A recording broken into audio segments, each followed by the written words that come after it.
Hello everyone, welcome to এডুকেটামে তোমাদের সকলকে স্বাগত। তো আমরা এডুকেটামের পক্ষ থেকে আবারও তোমাদের কাছে নিয়ে চলে এসেছি ম্যাথের প্র্যাকটিস সেট গ্রুপ সি গ্রুপডির জন্য, ডব্লিউবিএসএসসি।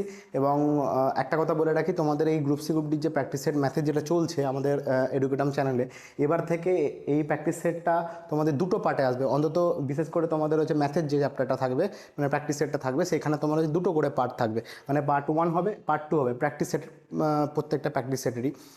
কারণ হচ্ছে 10টা করে কোশ্চেন থাকবে, তাহলে তোমাদের দেখতেও সুবিধা হবে।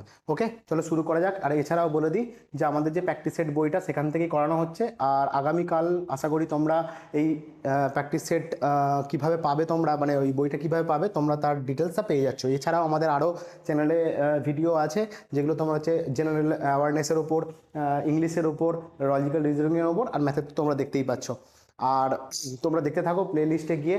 আর ম্যাথের যে কটা আছে আমরা সেগুলো মোটামুটি ডিসক্রিপশানে লিঙ্ক দিয়ে দেবো। আগের ভিডিও যেটা 4টে ভিডিও আপলোড হয়ে গেছে, তোমরা যদি না দেখে থাকো তাহলে সেখান থেকে গিয়ে দেখে নাও। চলো আজকে প্রথম কোশ্চেনটা শুরু করি। দেখো, প্র্যাকটিস সেট 5-এর পার্ট 1, মানে এখানে 41 থেকে 50টা কোশ্চেন থাকবে তোমার, তারপর 51 থেকে 60টা কোশ্চেন তারপরের ভিডিওতে থাকবে, মানে 10টা করে কোশ্চেন। চলো শুরু করা যাক। বলছে কি বলছে, বলছে এ একটা কাজ 12 দিনে করতে পারে। তাহলে আমি লিখে নিই এখানে, এ একটা কাজ 12 দিনে করতে পারে, বি ওই কাজটা 16 দিনে করতে পারে, বি ওই কাজটা 16 দিনে করছে। আচ্ছা, সি সি এর সাথে একসঙ্গে মিলে, মানে হচ্ছে কারা, ওরা দুজনে মিলে, তাহলে এ প্লাস বি প্লাস সি, তারা তিনজনে একসঙ্গে কাজটা কদিনে করছে, 6 দিনে করছে। এবং বলছে যদি সি আর ডি একসঙ্গে মিলে কাজটি করে 30 দিনে শেষ করতে পারে। তাহলে সি আর ডি আলাদা করে কাজটা করছে 30 দিনে। তাহলে আমি অসুবিধা নেই, আমি এখান থেকে কী করব, আমি টোটাল তাদের কাজটা বার করবো, মানে টোটাল ওয়ার্কটা বার করবো। টোটাল ওয়ার্ক কত হবে তাহলে, এদের এলসিএম দেখো 30 ধরে চলো, তাহলে তুমি এলসিএমটা পেয়ে যাবে। 30-এর মাল্টিপ্লাই করতে করতে তুমি যদি মোটামুটি 240 পর্যন্ত যাও, তাহলে তুমি 240 দেবে, সব কটাকেই ভাগ যাচ্ছে, মোটামুটি তোমার হচ্ছে 240 এলসিএম হবে। এবার আমি এদের এফিসিয়েন্সি বার করবো। তাহলে 12 দিয়ে 240কে যদি আমি ভাগ করি, তাহলে আমরা কত পাবো, 20 পাবো। তাহলে 20 হলো এর এফিসিয়েন্সি। আচ্ছা, বি এর এফিসিয়েন্সি কত হবে, 16 দিয়ে 240কে করলে 15। আচ্ছা, 6 দিয়ে যদি করি, মানে এ বি সি একসঙ্গে যদি করি, তাহলে 6 দিয়ে করলে হবে 4 6 24, মানে 40। 40 তোমার হচ্ছে এ বি সি একসঙ্গে এফিসিয়েন্সি। আর তোমার হচ্ছে শুধু সি আর ডি এর একসঙ্গে 30 দিয়ে যদি কাটাকাটি করি, তাহলে কত হবে, 3 3 আসে 24, মানে হচ্ছে তোমার 8। এই এফিসিয়েন্সি আমি পেয়ে গেলাম। এবার আমাকে জানতে চেয়েছে, দেখো ডি একা কত দিনে কাজটি শেষ করবে, পুরো কাজটা যদি কাজটা করে, তাই তো। তাহলে এখান থেকে আমি কি করব, এখান থেকে আমাকে ডি আলাদা করে বার করার আগে, তাহলে এখান থেকে সি আমাকে আলাদা করে আগে বার করতে হবে। সেখান থেকে কী করে বার করবো, তাহলে এ প্লাস বি আগে বার করবো। দেখো 20 আর যদি 15 যোগ করি, তাহলে আমরা কত হয়, আমাদের হবে হচ্ছে তোমার 35, তাই তো। তাহলে এই যে 35টা পেলাম, এটা কার থেকে বিয়োগ করবো, দেখো এই বি এ বি বাদ দিয়ে দেবো। তাহলে 40 থেকে যদি আমি 35 বাদ দিই, 40 থেকে যদি আমি 35 বাদ দিই, তাহলে কত পড়ে থাকবে, 5। এই 5টা কার, এই 5টা হচ্ছে শুধু সি এর, তাই তো, শুধু সি এর। এবার আমি কি করলাম, শুধু সি পেয়ে গেলাম।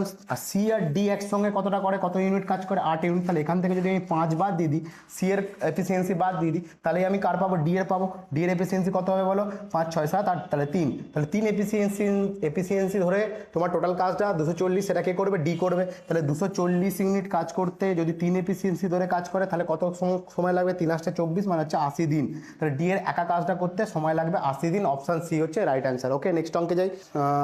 চলো 42 নম্বর কোশ্চেন কি বলছে, দেখো বলছে 5000-এর থেকে কম এই গরিষ্ঠ সংখ্যাটি কোনটি, যেটিকে 5 6 7 দিয়ে ভাগ করলে যতক্ষণে 5। ঠিক আছে, কোনো অসুবিধা নেই। আচ্ছা, আমাকে বলছে 5 দিয়ে ভাগ করলে কত অবশিষ্ট হবে, 4। তাহলে আমি অপশান টেস্ট করে নিই, সব থেকে সুবিধা। বলো এর থেকে যদি 4 বাদ দিই, তাহলে যে সংখ্যাটা ইউনিট ডিজিট ধরে চলো, তাহলে শেষ সংখ্যাটা যেটা আসবে সেটা নিশ্চয় 5 অথবা 0 হতে হবে, তবেই 5 দিয়ে ভাগ যাবে। দেখো যাচ্ছে, তাহলে এটা অপশানটা হলো না। তাহলে এখান থেকে যদি 4 বাদ দিই, তাহলে লাস্টে 6 আসছে, তাহলে এটা অপশানটা হলো না। এখান থেকে যদি 4 বাদ দিই, তাহলে কত আসবে, দেখো লাস্টে 5 আসছে, তার মানে এটা হতে পারে। আচ্ছা, এখান থেকে যদি 4 অপশান বাদ দিই, মোটামুটি তাহলে কত হচ্ছে তোমার 1 আসছে, 41, তাই তো। তার মানে এই অপশানটা হলো না। তাহলে অপশান কোনটা হলো, অপশান সি হচ্ছে তোমার রাইট অ্যান্সার। বাকিগুলো দিয়ে চেক করার দরকার নেই। নেক্সট অঙ্কে যাই চলো। আচ্ছা, 43 নম্বর কোশ্চেন কি বলছে দেখে নাও একটুখানি। বলছে 300 আর 500-র মধ্যে কোন সংখ্যাটা খুঁজুন যেটি হচ্ছে তোমার 8 10 এবং 12 দ্বারা বিভাজ্য। তাহলে আমাকে প্রথমেই কাজ করতে হবে, 8 10 আর 12-র তোমার হচ্ছে এলসিএম বার করতে হবে। তাহলে এলসিএম কত হবে বলো, 8 12 10-এর এলসিএম হবে 120, তাই তো। তাহলে 120 দিয়ে ভাগ যায় 300, না 300 না 500, এদের মাঝখানে কোন সংখ্যাটা রয়েছে, যে সংখ্যাটা 120 দিয়ে ভাগ দেয় অপশানের মধ্যে রয়েছে। চলো দেখে দিই। তাহলে আমি আগেই যেটা 120 দিয়ে ভাগ করতে গেলে, তাহলে শূন্যগুলো আগেই কেটে দিই। তাহলে 12 দিয়ে ভাগ যাচ্ছে কোনটা দেখো 36, 32 যাবে না, তাহলে এই অপশনটা হলো না, 34ও যাবে না, 39, তাহলে উত্তর হলো কোনটা, অপশন এ হচ্ছে তোমার রাইট অ্যান্সার। ওকে, নেক্সট অঙ্কে যাই চলো।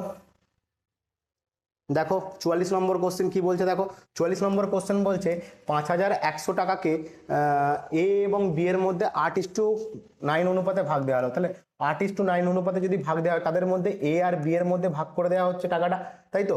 কত টাকা, 5100 টাকা। বলছে বি এর ভাগের থেকে এ এর ভাগ কত টাকা কম পাবে, ঠিক আছে, কোনো অসুবিধা নেই।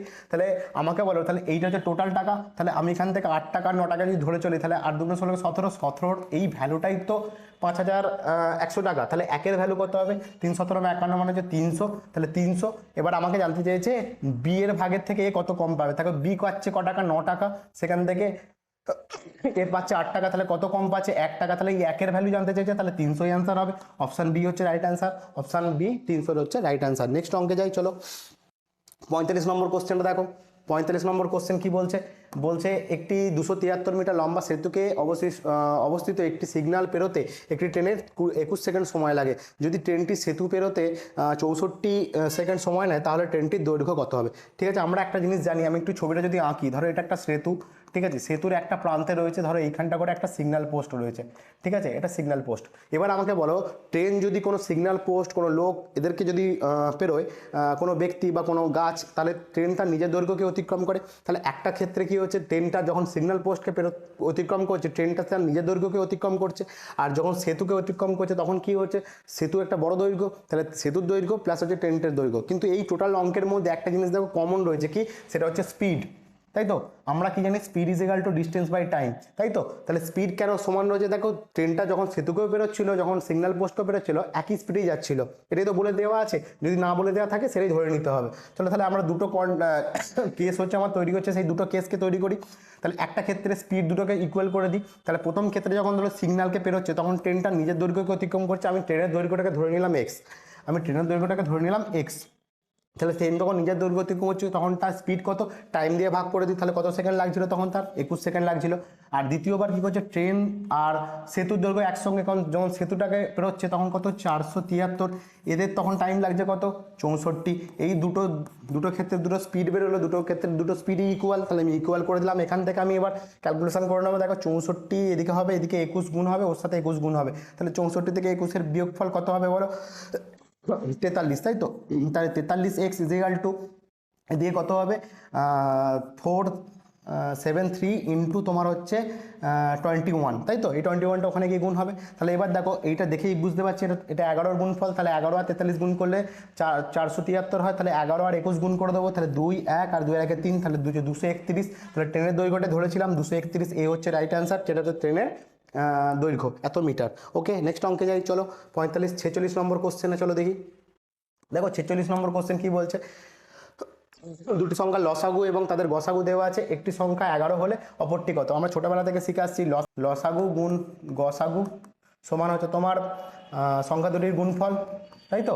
দুটি সংখ্যার লসাগু গুণ গসাগু এবং সংখ্যা দুটির গুণফল। তাহলে লসাগু কত দেওয়া আছে 44, আর গসাগু কত দেওয়া আছে 11, আর এদের মধ্যে একটা সংখ্যা দেওয়া আছে 11, আর একটা সংখ্যা জানতে চাইছে। 11 কেটে গেল, তাহলে ওয়াই ইজ ইকুয়াল টু কত হবে 44, মানে অপর সংখ্যাটা 44ই হবে। অ্যান্সার হচ্ছে অপশন বি 44। ওকে, নেক্সট অঙ্কে যাই চলো। 47 নম্বর কোশ্চেনে আসে দেখি, চলো 47 নম্বর কোশ্চেনটা কি বলছে দেখো, বলছে চালের দাম 25% বৃদ্ধি পেলে, কি পেয়েছে, বৃদ্ধি পেয়েছে, তাহলে একজন গৃহস্থকে শতকরা কত ভাগ চালের ব্যবহার কমাতে হবে। ঠিক আছে, কোনো অসুবিধা নেই। চলো, আমরা জানি 25% বৃদ্ধি পাচ্ছে, তাই তো। তাহলে একটা শর্ট ফরম্যাট আছে, X by X plus 100 into তোমার 100, এটাই পার্সেন্টেজে একবারে বেরোবে কত পার্সেন্ট তাকে কমাতে হবে, তাই তো। যদি এখানে কমতো, তাহলে এখানে মাইনাস করতাম, তাহলে হচ্ছে 25 বাই হচ্ছে তোমার 100 প্লাস 25 করলে হচ্ছে 125 ইন্টু তোমার হচ্ছে 100, তাহলে 25 এটাকে কাটলে কত হবে 5 5 20 100 20 হচ্ছে তোমার রাইট অ্যান্সার, অপশন ডি হচ্ছে তোমার রাইট অ্যান্সার। ওকে, নেক্সট অঙ্কে যাই চলো।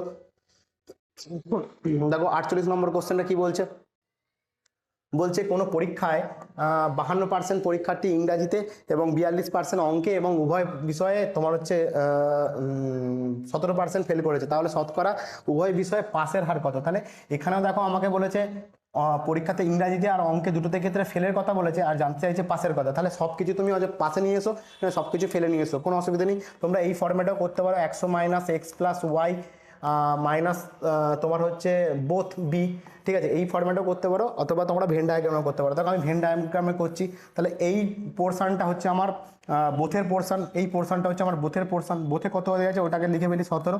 এবার হচ্ছে তোমার দেখো এদিকটা ইংলিশে লিখছি, আর এদিকটা হচ্ছে তোমার ম্যাথে বা অঙ্কে লিখছি, ঠিক আছে। তাহলে ইংলিশে কত বলছে 52, তাহলে 17 থেকে 52 যদি আমি প্রথমেই বাদ দিয়ে দিই তাহলে কত হবে আমার 35, তাই তো। আর যেটা এর মধ্যে রয়েছে এবং ম্যাথে কত বলেছে 42 থেকে যদি আমি 17 বাদ দিই তাহলে কত হবে আমার 25, তাই তো। তাহলে সব কটাকে একসঙ্গে যোগ করে দিই, তাহলে টোটাল কিসে বার করছি, কিন্তু সব কটাই কিন্তু আমি ফেলে বার করছি, তাহলে ফেলটা পেয়ে যাবো। তাহলে টোটাল যোগ করলে 35 আর এদিকে 40 আর তোমার 17 যোগ করলে কত হবে 77, তাই তো। তাহলে 77 টোটাল হচ্ছে ফেল। আমাকে জানতে চাইছে পাসে, তাহলে পাসের টোটাল পার্সেন্টেজে বার করতে গেলে 100 মাইনাস হচ্ছে 77 বিয়োগ করলে কত হবে 23% হচ্ছে পাস করেছে উভয় বিষয়। অপশন ডি হচ্ছে তোমার রাইট অ্যান্সার। ওকে, নেক্সট অঙ্কে যাই চলো। দেখো 48 নম্বর কোশ্চেন আজকে কি বলছে দেখা যাক। বলছে কোনো আসল বার্ষিক 12% সরল সুদে কত বছরে 4 গুণ হবে। খুব সোজা অঙ্ক, এটা দেখেও করা যাবে। 4 গুণ হচ্ছে মানে তোমার 1 কমছে মানে 3, 3 4 12, তোমার হচ্ছে ওইদিকে 4 25 100, তাহলে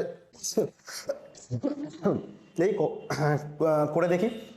আচ্ছা, 8টি একটা শর্টকাট আছে, 8টি বাই তোমার হচ্ছে 100 ইজিক্যাল টু n-1, এই ফরম্যাটে ফেলে দাও উত্তর হয়ে যাবে। আর বলছে তোমার হচ্ছে দেখো 12% টিটা জানতে চেয়েছে, টিটা রেখে দিলাম নিচে 100 ইজিক্যাল টু, এখানে হচ্ছে n হচ্ছে তোমার কত গুণ হচ্ছে n, তাহলে n থেকে 1 বিয়োগ করলে কত হবে 3, 3 4 12, 4 25 100, তাহলে কত বছর লাগবে, টাইম লাগবে তোমার হচ্ছে 25 বছর। অপশান ডি হচ্ছে তোমার রাইট অ্যান্সার, মুখে মুখে হতো। চলো নেক্সট অঙ্কে যাই, আজকের শেষ অঙ্ক। চলো দেখি 50 নম্বর কোশ্চেন কি বলছে।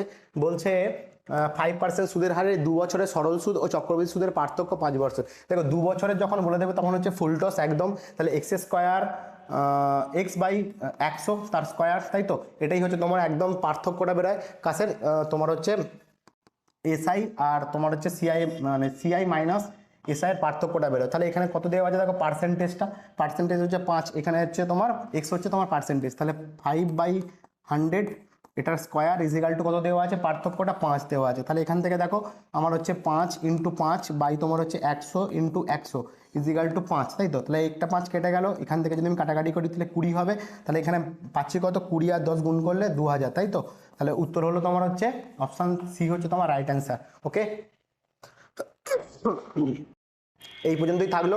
তোমরা পরবর্তী ভিডিও যেটা তোমার হচ্ছে পার্ট 2, মানে তোমার হচ্ছে পার্ট 2 যেটা আসবে সেখানে তোমার হচ্ছে 51 থেকে 60 পর্যন্ত কোশ্চেন থাকবে, ওখানে 10টা কোশ্চেন থাকবে। আজকে 10টা করলাম, পরের 10টা হচ্ছে পার্ট 2তে থাকবে।